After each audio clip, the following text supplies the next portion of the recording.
अस्सलाम वालेकुम स्टूडेंट्स। आज हमने एक्सरसाइज 9.2 का क्वेश्चन नंबर 1 स्टार्ट करना है, जिसमें हमें गिवन है show whether the points with the vertices.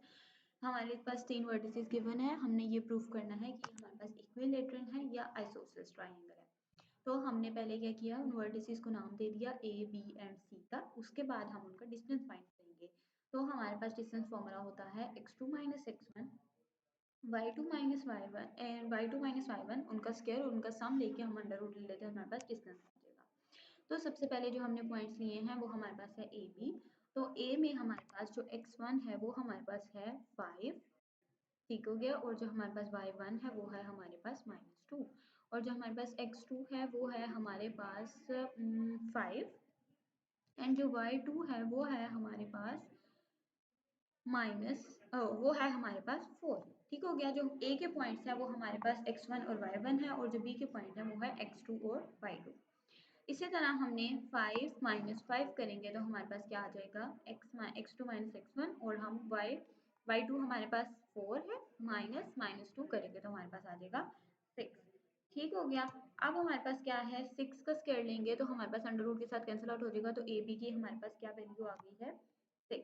अब हमने क्या किया है कि हमारे पास अब हमने निकालना है BC। BC के लिए हमारे पास B के पॉइंट्स x1 y1 हो जाएंगे, और जो C के पॉइंट्स हैं वो x2 और y2 हो जाएंगे। सो -4 -5 हो जाएगा, उसका स्क्वायर लेंगे, फिर उसके बाद 1 -4 करेंगे तो हमारे पास 3 -9 का स्क्वायर 81, देन 3 का स्क्वायर हमारे पास 9 हो जाएगा। तो BC हमारे पास हो जाएगा √90। तो जब हम लेंगे एलसीएम लेंगे 90 का, तो हमारे पास 2 के टेबल में ये आता है 45 टाइम्स, देन 5 के टेबल में आता है 9 टाइम्स, एंड 3 के टेबल में 3 टाइम्स, और 3 और 1। तो हमारे पास क्या आ गया, 2 स्क्वायर 5 एंड 2। तो 5 और 2 हमारे पास अंडर रूट के अंदर रहेंगे, and then 3 of under root 10। उसके बाद हमारे पास आंसर आ गया BC का 3/10। उसके बाद हमने निकालना है CA। C में हमारे पास C के पॉइंट्स हमारे पास x1 y1 हो जाएंगे, और जो A के पॉइंट्स है वो x2 और y2 हो जाएंगे। तो हमारे पास C आ जाएगा √3 हमने ये प्रूव करना है कि हमारे पास इक्विलेटरल है या आइसोसेलेस है। इक्विलेटरल ट्रायंगल में हमारे पास जो पॉइंट्स होते हैं ट्रायंगल की, तीनों साइड्स हमारे पास इक्वल होती हैं, और जो आइसोसेलेस ट्रायंगल होता है उसकी सिर्फ 2 साइड्स हमारे पास इक्वल होती हैं, कोई भी 2 साइड्स। ठीक है। तो अब इस ट्रायंगल में आपको क्या नजर आ रहा है कि हमारे पास सिर्फ जो BC और CA है वो हमारे पास 3/10 है, और AB हमारे पास 3/10 के इक्वल नहीं है। AB हमारे पास है 6। तो हमारे पास ये आइसोसेलेस ट्रायंगल प्रूफ हो गया। सेकंड क्वेश्चन है show whether or not the vertices. हमारे पास 4 वर्टिसेस गिवन है। हमने ये प्रूफ करना है कि हमारे पास ये स्क्वायर फॉर्म करते हैं या नहीं। स्क्वायर में हमारे पास जो 4 साइड्स होती हैं वो हमारे पास इक्वल होती हैं।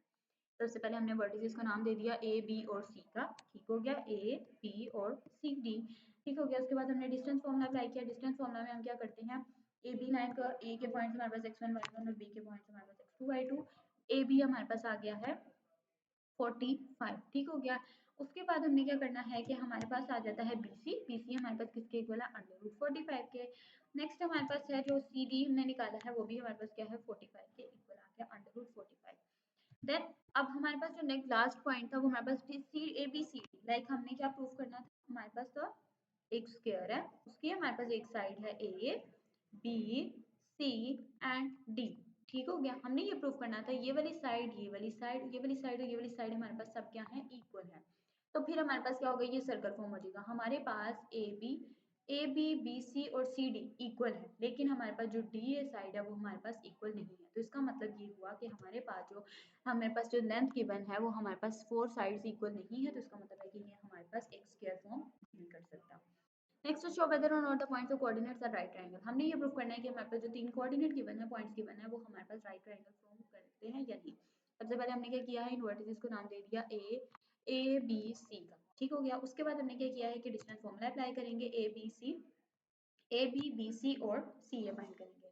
हमारे पास कोई भी ट्रायंगल हमारे पास राइट ट्रायंगल तब होता है जब हमारे पास उसकी 2 साइड्स का सम का स्क्वायर हमारे पास तीसरी साइड के सम के स्क्वायर की आ जाएगी। लाइक ए बी के स्क्वायर का सम करेंगे हम, या हम BC ले लेंगे, BC ले लें, BC के स्क्वायर का सम हमारे पास CA साइड के इक्वल आना चाहिए, CA साइड के स्क्वायर के सम के इक्वल आना चाहिए। अगर ये स्टेटमेंट ट्रू होगी, लाइक हमारे पास या तो हमारे पास AB square plus B square plus CA square, या हमारे पास कोई दो साइड या AC और CB हमारे पास इक्वल आ जाएगी उनके सम का स्क्वायर, हमारे पास तीसरी साइड के स्क्वायर के इक्वल आ जाएगा, तो हमारे पास ये प्रूव हो जाएगा कि वो हमारे पास क्या है, राइट ट्राइंगल है। तो सबसे पहले हमने क्या किया, ए बी का स्क्वायर, बी सी का स्क्वायर और सी ए का स्क्वायर। अब हम 10 प्लस 52 करेंगे, वो 18 के इक्वल नहीं आता, ठीक है, तो वो ये हमारे पास राइट ट्राइंगल नहीं है। इसी तरह 10 प्लस 50 18 प्लस 52 करेंगे, वो भी हमारे पास नहीं है इक्वल। इसी तरह 18 और ये भी हमारे पास इक्वल नहीं है। ठीक हो गया, तो इसका मतलब है कि ये हमारे पास एक राइट ट्राइंगल परफॉर्म नहीं करता। नेक्स्ट क्वेश्चन है, use the distance formula to prove. ये हमारे पास 3 पॉइंट्स गिवन है, हमने ये प्रूव करना है कि हमारे पास स्ट्रेट लाइन पे लाई करते हैं या नहीं। तो हमारे पास कौन कौन से पॉइंट हैं, ए बी और सी, हमने उनको नाम दे दिया। डिस्टेंस फार्मूला अप्लाई करेंगे, ए बी फाइंड करेंगे पहले हम डिस्टेंस फार्मूला से, फिर उसके बाद हमने क्या करना है, बी सी फाइंड करना है एंड देन सी ए। अब हमने देखना है कि हमारे पास लाइन स्ट्रेट लाइन पे कब वैल्यू जो है वो ड्रॉ होंगी। ये हम ले लेंगे ए बी और सी। ये जो हमारे पास ए बी का डिस्टेंस है और बी सी का डिस्टेंस है, अगर ये हमारे पास बी सी के डिस्टेंस, इन दोनों का सम हमारे पास अगर हम सम करेंगे तो हमारे पास बी सी के इक्वल आ गया, तो इसका मतलब है कि ये हमारे पास स्ट्रेट लाइन पे लाई करते हैं। ठीक हो गया, दो साइड्स का सम हमारे पास तीसरी साइड के इक्वल आएगा, तो हमारे पास ये प्रूफ हो जाएगा कि वो स्ट्रेट लाइन पे लाई करते हैं। तो सबसे पहले हमने क्या लिया, ए बी, बी सी और सी ए, हमने तीनों साइड्स ले ली। अब हम ये देख सकते हैं कि जो हमारे पास ए बी है, ए बी का साइड, ए बी साइड और प्लस सी ए साइड करेंगे तो हमारे पास कौन सी साइड आ रही है, बी सी साइड। ठीक हो गया, तो इसका मतलब है कि ये हमारे पास स्ट्रेट लाइन पे लाई करते हैं। ठीक हो गया, नेक्स्ट क्वेश्चन है हमारे पास, लास्ट क्वेश्चन है, फाइंड द के। हमारे पास 3 पॉइंट्स गिवन है, ठीक है। अब उन्होंने कहा है कि जो 2 और के है ये हमारे पास इक्वल डिस्टेंस में है, किससे, 3 और 7, और जो दूसरा पॉइंट है वो है 9 और 1। ठीक हो गया, अब ये जो है वो उन्होंने कहा इक्वल डिस्टेंस पे है, तो पहले हमारे पास ये ए पॉइंट है, ठीक हो गया, और ये बी पॉइंट है और ये सी पॉइंट है। अब हमने क्या किया कि जो ए बी पॉइंट है, पहले ए बी पॉइंट मतलब इसका जो ए है वो हमारे पास x1 y1 हमारे पास ए के पॉइंट्स और बी हमारे पास बी के पॉइंट्स हो गया, x2 और y2। इसी तरह ए सी फाइंड करेंगे, ए सी फाइंड करने के बाद हमें ये गिवन है कि ए बी इक्वल टू ए सी है, ठीक है, ए बी इक्वल टू ए सी है, तो इसका मतलब है कि हमारे पास जो ए बी गिवन है वो हमने क्या किया, ए सी के इक्वल रख दिया। अब हमने स्क्वायर लिया बोथ साइड्स पे और कटिंग वगैरह हुई, तो हमारे पास के की वैल्यू क्या आ गई, 0। दैट्स इट, आई होप आप लोगों को समझ आ गया होगा। Thank you.